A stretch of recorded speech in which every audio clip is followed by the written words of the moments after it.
Trossard qui centre. Oh là là, Donnarumma qui a manqué sa sortie. Et Paris cède. On a fait des erreurs qui on a payé avec les buts. Je crois qu'ils ont profité de nos faiblesses. Saka qui frappe. Oh, la déviation. Le ballon est au fond. Le Paris Saint-Germain de nouveau piégé.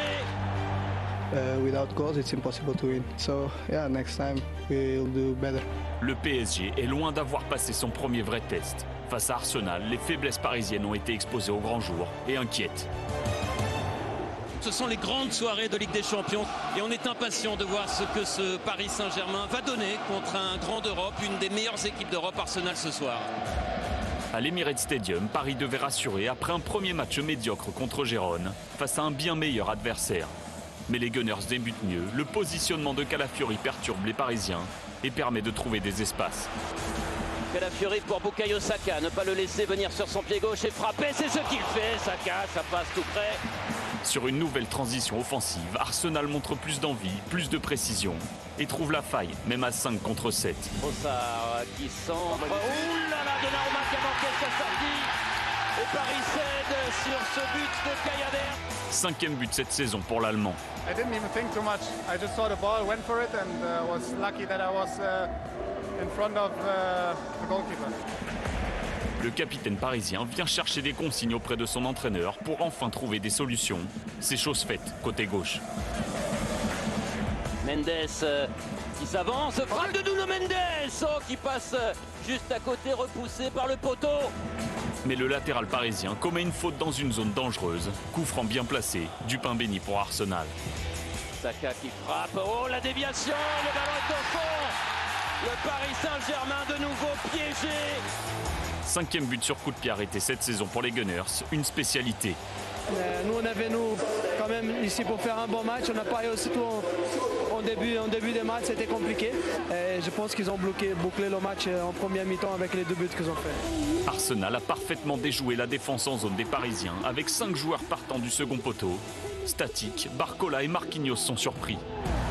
Un Arsenal peligroso que nos superó en la primera parte prácticamente en cada duelo. Creo que a partir del 2-0 el partido cambia y ellos deciden aguantar un poco más la posición del campo, yéndose un poco más atrás.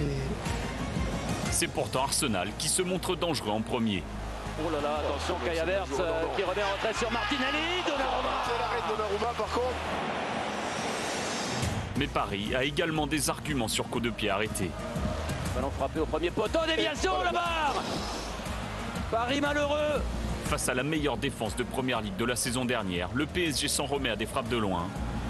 Lee surprend David Raya, assez vif pour repousser le ballon. Arsenal s'impose sans forcer et Paris doit encore réviser pour avoir le niveau d'un grand d'Europe. Nous, on a beaucoup le ballon, mais ça a manqué un peu des mouvements dans les espaces, cette pousse agressive, essayer de marquer les buts. On a eu le ballon en deuxième mi-temps, mais on a eu très peu d'occasions. Je pense que pour la Champions League, il faut que notre équipe sache qu'on doit faire beaucoup plus que ça. In the second half, we struggle more to come that. It's true that they make some changes and they force us to play a little bit deeper than we wanted. Yeah, they are a great team, exceptionally very well coached. They make it really hard for you, but overall very happy. Vainqueur inquiétant face à Gérone, Paris ne rassure pas. Il en faudra plus pour exister en Ligue des Champions cette saison.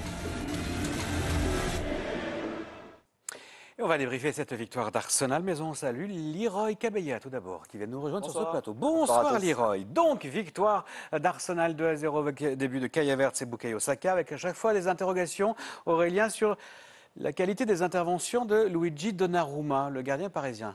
Qu'en dites-vous ? On va dire sur le deuxième but, il y a cette marée de joueurs qui arrive. Sur le premier but, je lui en voudrais un peu moins parce qu'il y a moins d'agressivité de la part des Parisiens. Ou Trossard, il a le ballon. Le ballon, il ne monte pas trop.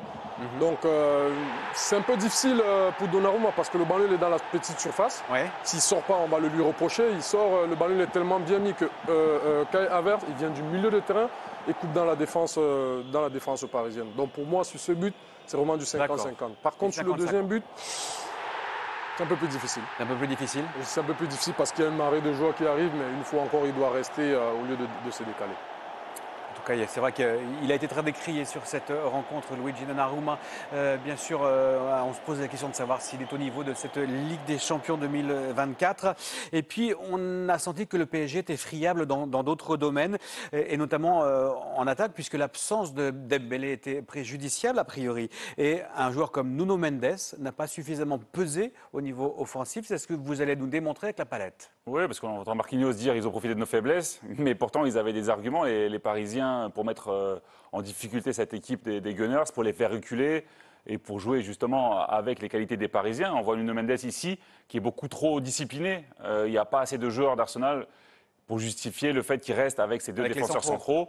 On voit là Barcola qui est complètement isolé, et lui il est à 30 mètres, alors qu'il doit dédoubler, il doit provoquer quelque chose pour des dédoublements.